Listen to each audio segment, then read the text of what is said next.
All right. Can I just do a quick sound check of my video because I want you to be able to hear it as well? We can hear it? Yes. Awesome. Okay. Thank you, Margaret.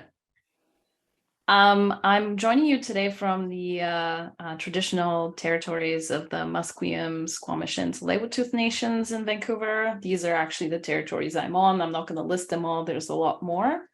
And I'm here to talk about sound walking in games.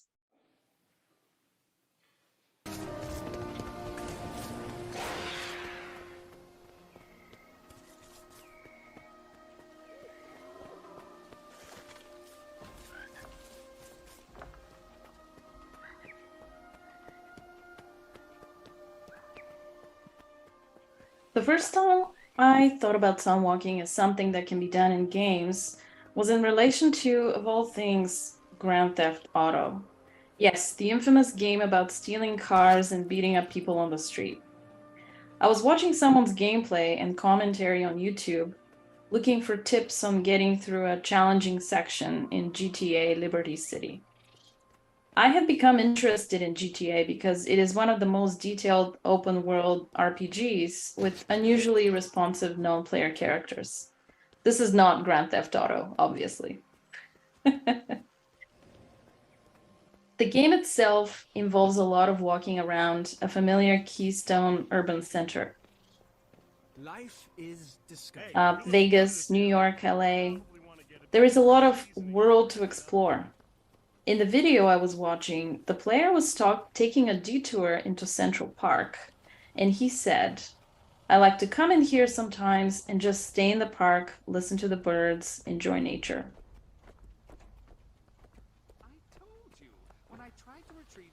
I love the interruption of the real time. As someone trained in acoustic ecology, my immediate reaction to this was, what a strange thing to say. You don't go into games to experience nature. Playing games is avoiding nature. It's virtual escapism. But this moment also stayed with me because it was mentioned as nothing special. Just the by the way commentary that might resonate with others. And this is the first time I realized many players indeed soundwalk in games already. They might not think of it in those terms, but many engage in non-productive exploration in open world areas that essentially leaves the sights and sounds to enjoy.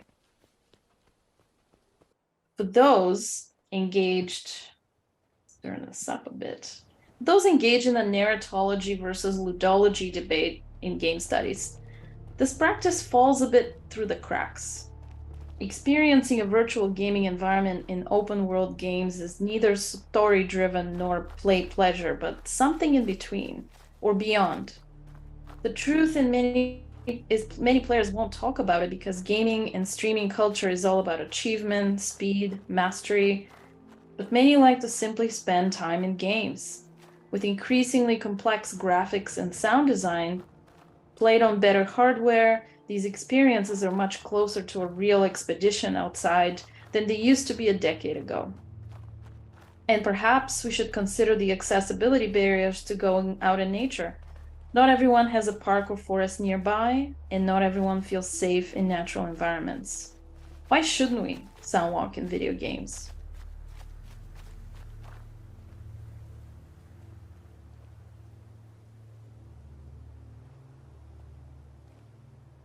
Game sound design is fascinating.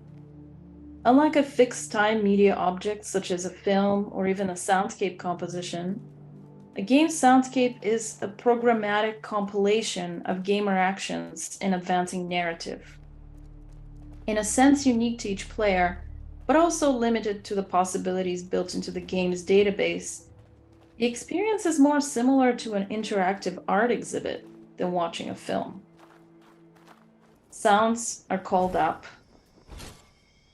as the player interacts with environments and objects, but only those objects imbued with life, so to speak, with importance. The landscape in modern role-playing games is always far richer than the avatar can ever interact with. The soundscape, in fact, provides the stitching and bridging of immersion in between allowable actions. Over my years of experience playing games and listening to their soundscapes, I do notice how much or how little attention is given to the aural richness of the environment. The idea of soundwalking as a method of games research emerged when the grad student I was advising came to me with an idea using soundwalking in Fortnite. And this is actually Fortnite.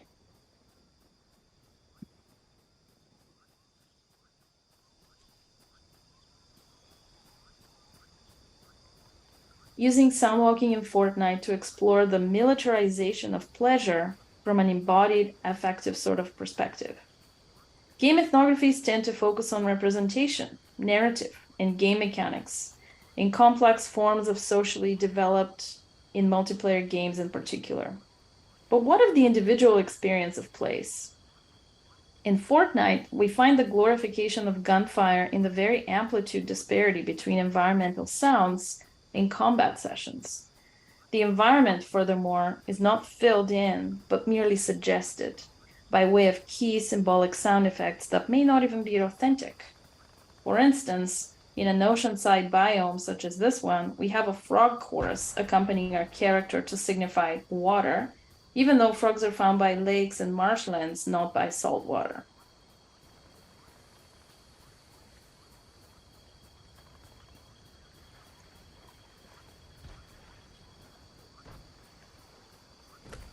And one of the things we notice here I want to mention is just how much louder gunfire is compared to environmental sound effects.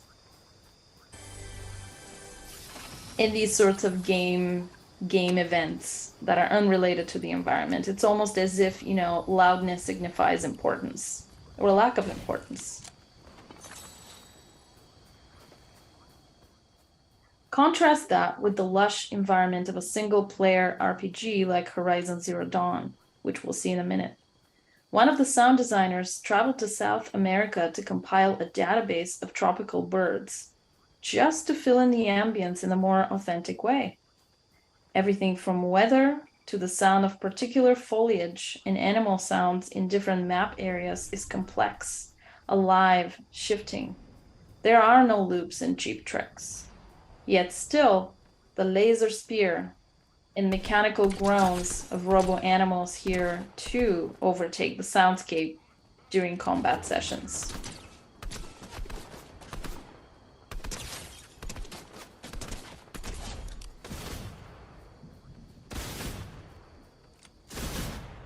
And here I explored the soundscape actually using a spectrogram, and you can see how much louder and present, but also very uniform, the gunfire sounds are.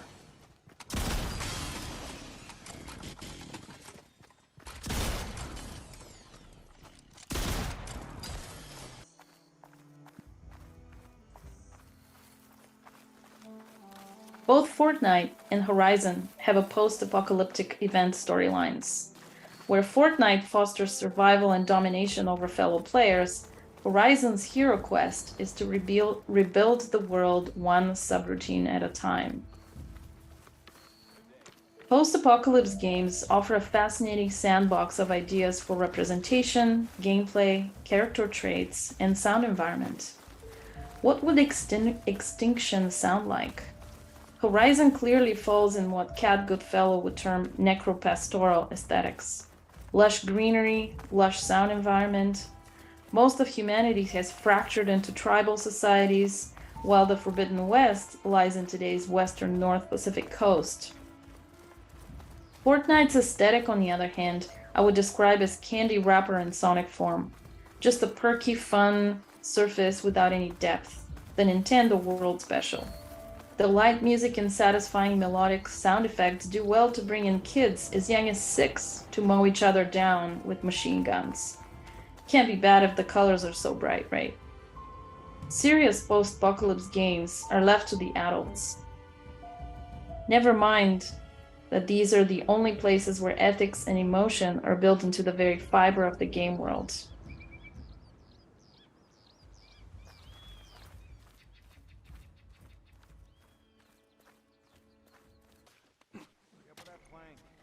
Get out of here. There's more of them.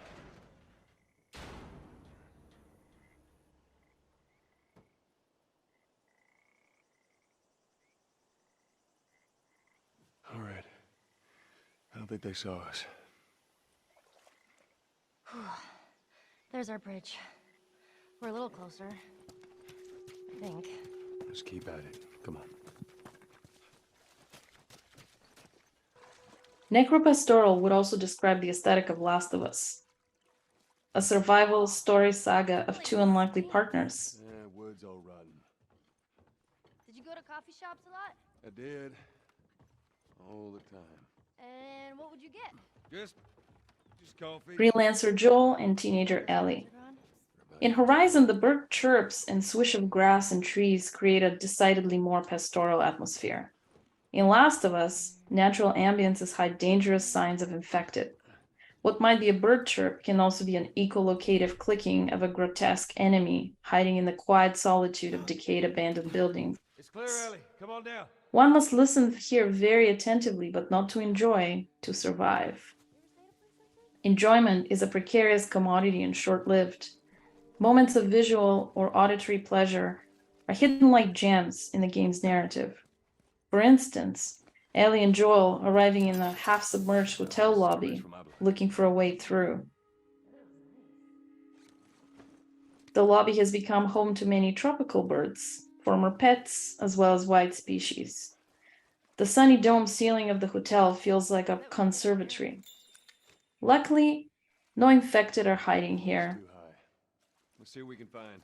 There is a sadness and whimsy hanging in the air as Ellie, a child of quarantine zone living, discovers a world in which Joel has already lived before the infection.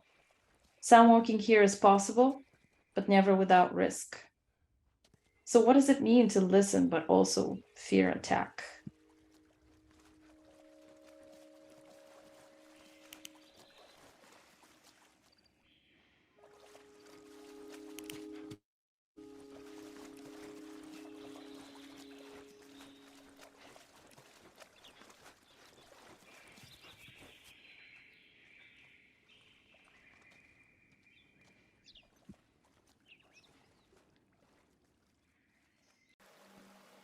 Last night there was a goodbye party here in the plaza.